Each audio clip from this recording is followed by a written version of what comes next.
Assalamualaikum warahmatullahi wabarakatuh.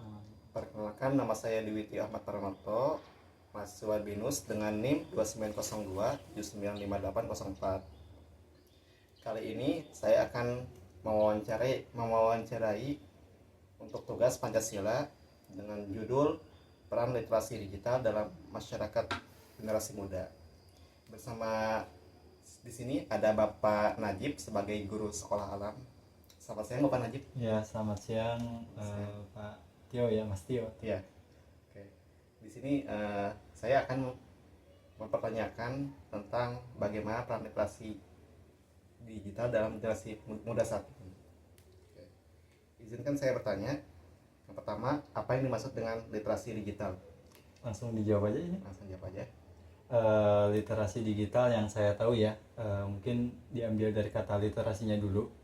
Seperti yang kita tahu bahwa literasi itu nggak sebatas membaca aja ya, termasuk itu kemampuan atau keterampilan dalam menulis, dalam mengolah informasi, dalam apa bahasanya, kita mencoba memahami itu informasi yang ada dalam lingkungan gitu, nggak sebatas dalam buku ataupun teks ya gitu. Dan karena ini konteksnya literasi digital ya, jadinya yang kita baca, kita tulis, kita pahami, olah gitu informasinya itu ada dalam bentuk digital gitu, atau mungkin katakanlah dalam bentuk dalam komputer ya, atau sistem informasi gitu. Ya mungkin itu ya yang saya bisa jelaskan. Mengapa penting bagi generasi muda? Oke, mengapa penting ya? Itu jawabannya jelas ya, sangat penting tuh. Penting tuh karena melihat kondisi di saat ini ya, yang mana kita apa-apa itu butuh teknologi gitu, apa-apa itu udah mulai bergerak ke arah ini ya, industri 4.0 gitu, yang mana kita nggak bisa gitu yang namanya lepas dari yang disebut dengan teknologi. Pun juga entah itu pekerjaan, entah itu dalam sektor pendidikan, ataupun hampir di segala bidang sekarang sudah mulai masuk modernisasi atau digitalisasi gitu, yang mana kita dituntut untuk harus bisa, untuk harus paham gitu atas digital tersebut, lewat dengan cara kita meningkatkan literasi kita ya, yang tadi membaca atau menulis, mengolah informasi dalam hal konteks dunia digital. Oke. Pengaruh teknologi terhadap cara belajar bagaimana? Oke.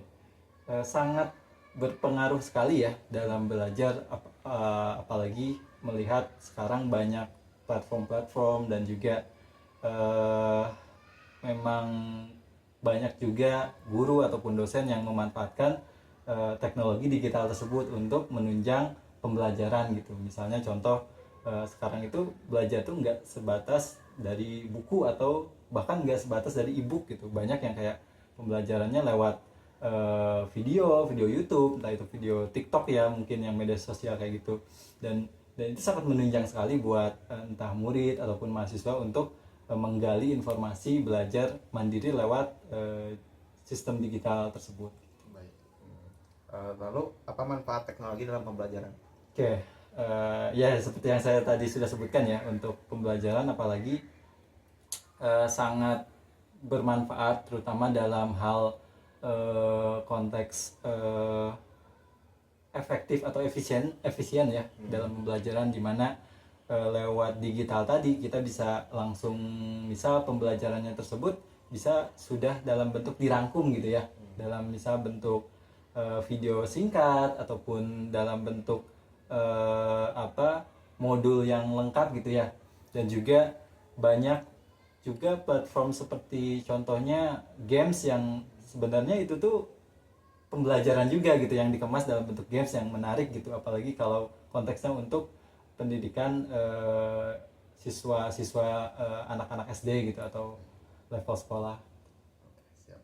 Lalu jika teknologi tidak digunakan dengan bijak, apa dampak negatifnya? Oke, dampak negatif, sama ya, mungkin seperti tadi ada manfaat, pun juga pasti ada dampak negatifnya ya, buruknya gitu. yang jelas dapat merugikan, entah sebagai tadi ya pembelajar ataupun misal kita sebagai penduduk atau warga ya yang mau gak mau harus bijak di literasi digital. Nah, dampaknya itu pertama mungkin bisa dengan terbawa arus globalisasi, yang mana kita tahu sendiri kan, budaya kita dengan budaya di luar sana itu berbeda gitu, terutama dunia barat gitu, yang mana bisa katakanlah hal-hal yang kurang baik gitu bisa tersampaikan informasinya lewat digital tadi. Pun juga dalam konteks edukasi pembelajaran pun sama juga gitu, hal-hal yang seharusnya ini tuh tidak boleh dilakukan gitu. Anak-anak misal katakanlah bermain games yang kontennya tuh mengandung unsur pembunuhan atau semacamnya, apalagi konteksnya dewasa gitu ya. Nah, itu bisa saja dirasakan dampaknya apabila kita tidak mahir atau cakap lewat literasi digital tersebut gitu. Mungkin dua dampak besarnya itu.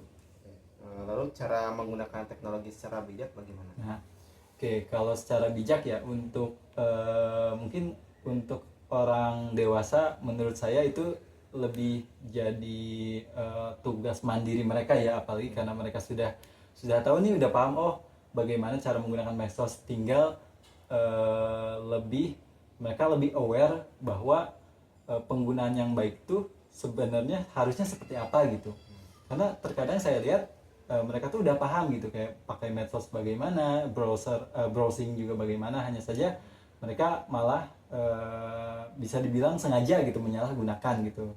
Dan ya secara bijaknya berarti ya dengan cara menghindari hal-hal konten yang misalnya malah membuat kita semakin tidak produktif atau misalnya berlebihan lah gitu. Dan untuk katakanlah untuk yang anak-anak itu bisa juga dengan pengawasan orang tua ya, apalagi dengan batasan gadget gitu, itu sangat-sangat berpengaruh untuk nantinya mereka tidak sembarangan gitu ya untuk mengakses informasi digital atau literasi digital ini. Baik. Lalu apakah teknologi bisa meningkatkan kreativitas dan berpikir kritis? Sangat, karena di dunia teknologi tersebut kita bisa mengeksplor banyak hal gitu, yang mana itu jelas akan meningkatkan daya kreativitas kita, pun juga daya berpikir kritis kita ya. Kayak misalnya kita mencari sebuah informasi yang mana itu tuh tidak ada gitu, misalnya di sekolah, dan kita mau gak mau dituntut, kita ini dalam konteks pendidikan ya contohnya gitu, kita harus ngulik nih sendiri gitu, informasi tersebut. Dan ya itu secara gak langsung membangun daya kritis dari dini gitu. Kalau misalnya konteksnya dalam dunia kerja atau semacamnya juga bisa kita seperti tidak belajar sekedar lewat misal orang-orang atau di perusahaannya, kita juga bisa mengulik mandiri terkait hal atau case ya yang kita perlu cari tahu lebih lanjut gitu lewat digital tersebut. Oke. Lalu hubungannya dengan pembentukan karakter itu apa?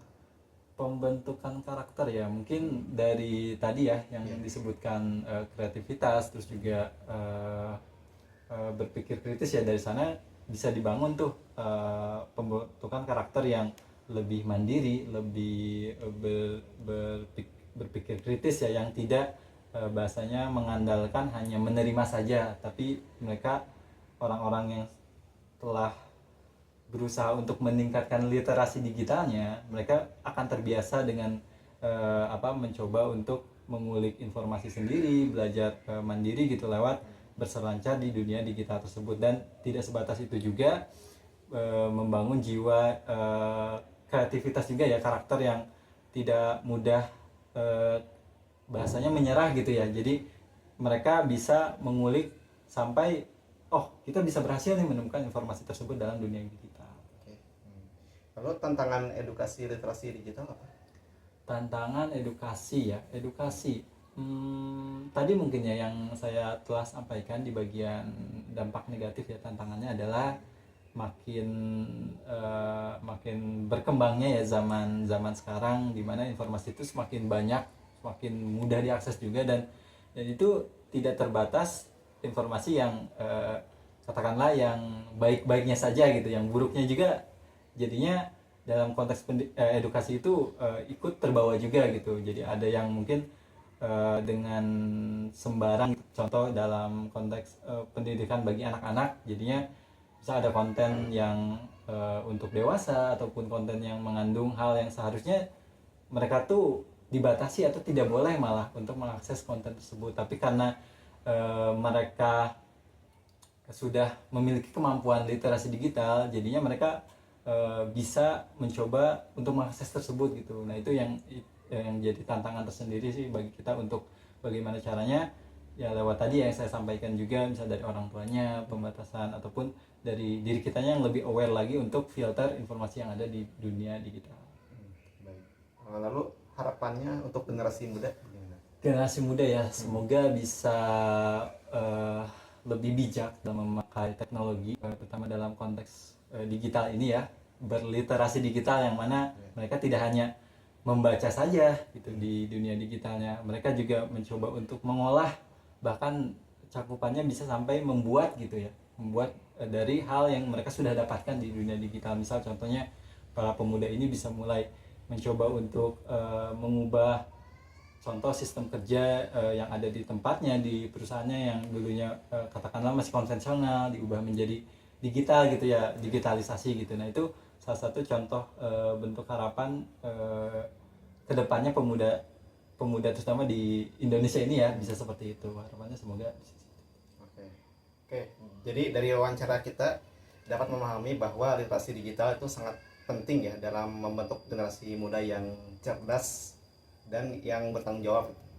Ya, semoga generasi muda Indonesia dapat memanfaatkan teknologi yang bijak sesuai dengan nilai-nilai Pancasila. Terima kasih Bapak Najib atas waktunya. Sama-sama. Oke. Terima kasih banyak atas wawancara siang ini. Dari kami sekian, cukup, terima kasih. Assalamualaikum warahmatullahi wabarakatuh.